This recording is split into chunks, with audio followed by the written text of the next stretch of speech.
Hello, everybody. Again, welcome to our series of cardiac problems.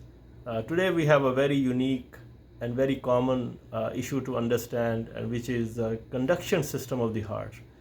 As you know, we talked about the coronary vessels, and we talked about how we can fix those and all of that stuff.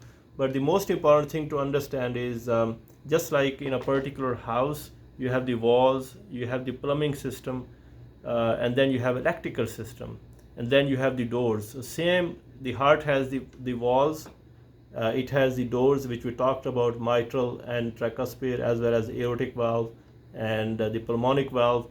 And then the heart itself has vessels which we talked about, which covers the surface of the heart itself. We talked about these are pipes which takes the blood towards the muscles, which can then pump blood effectively.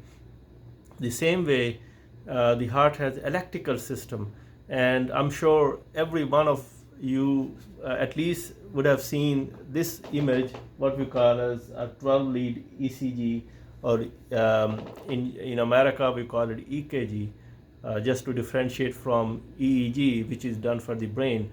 So having said that, everybody has seen these squiggly lines, and all of us wonder what is this all about. And the amazing thing is, once you understand this actually makes a lot of sense. But if you don't understand this is a very daunting thing to say, what are these cardiologists or doctors talking about? This is all hocus pocus, and they have no idea what's going on, and so on and so forth. But the truth of the matter is, there is a lot of intricate detail about every one of these lines. So every one of these complex actually represents a heartbeat. And you can imagine that if you know what is the heart rhythm, and if there is any irregularity in the heart rhythm, or if there are any blockages in the heart, especially if you are having a heart attack, or if you're passing out. So there are so many good information you can get just from this piece of paper which we have it. So as a cardiologist, once you look at this, you feel very happy. At least you have something to look and see how the electrical system of the heart is working about. So let's talk about the system, the way the heart electrical system works. So there are different portion of the heart actually. So this is the right side. The system actually starts from the right side of the heart, is called SA node. And then you have a number 2 is the AV node, and then we have a bundle of his here, and then we have anterior fascicle and the posterior fascicle, and left, and then they have the both of these bundles actually have a further branches itself,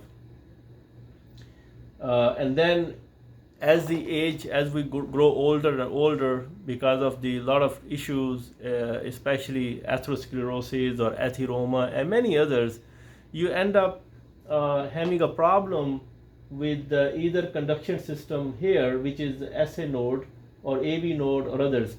The God Almighty has made such a beautiful system. Although the rhythm starts from the SA node, it then travels down the bundle of his, then the anterior and posterior fascicles, or left or right bundle, and then the left bundle has further division, anterior and posterior fascicle.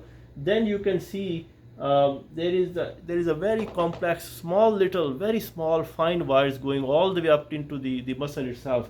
Because if you don't have these electrical wires, the heart cannot beat, and if the heart cannot beat, we cannot survive. There is no pumping. So this is why it was so crucial. Just like in the other part of the body, the God Almighty made the critical organ as two organs. For example, we have two eyes. God forbid, if there is a problem with one of the eyes, at least there is a one eye for a person to sustain.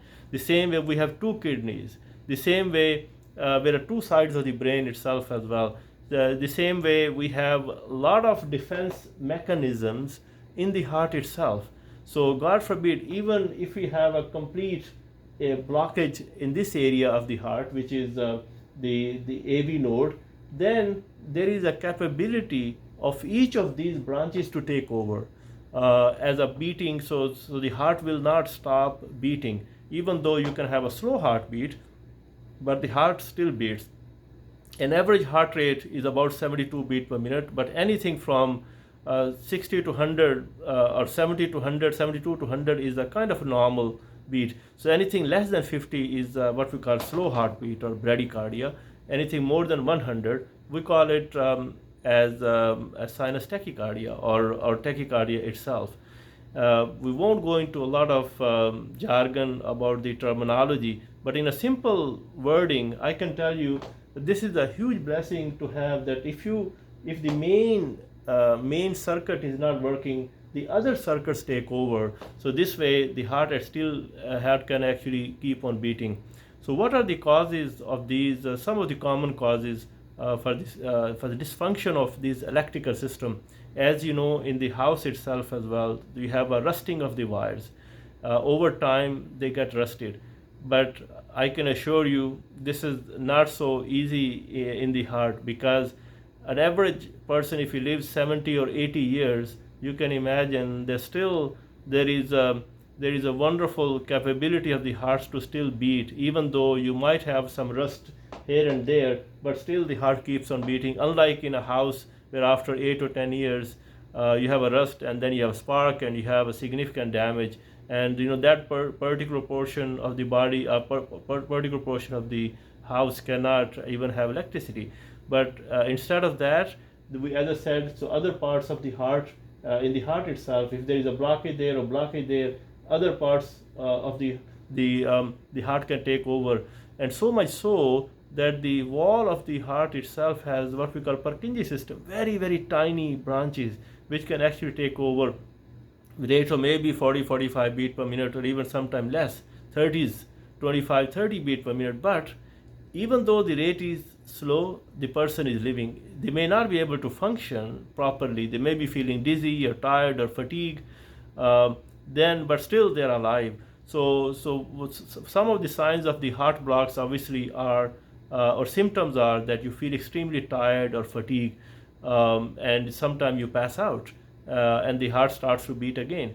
And or the other part of the equation is when you have a short circuiting, either it's here in the atria or in the ventricle, it can lead to very fast heartbeat as well. That can make you feel tired and fatigued and dizzy as well, and that can cause multiple problems as well, including passing out.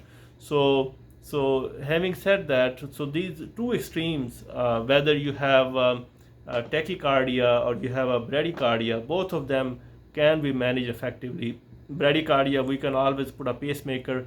Pacemaker is simply putting the leads into the right side, or sometime into the coronary sinus, which runs actually around this part of the heart itself, and or on the surface where there is a veins.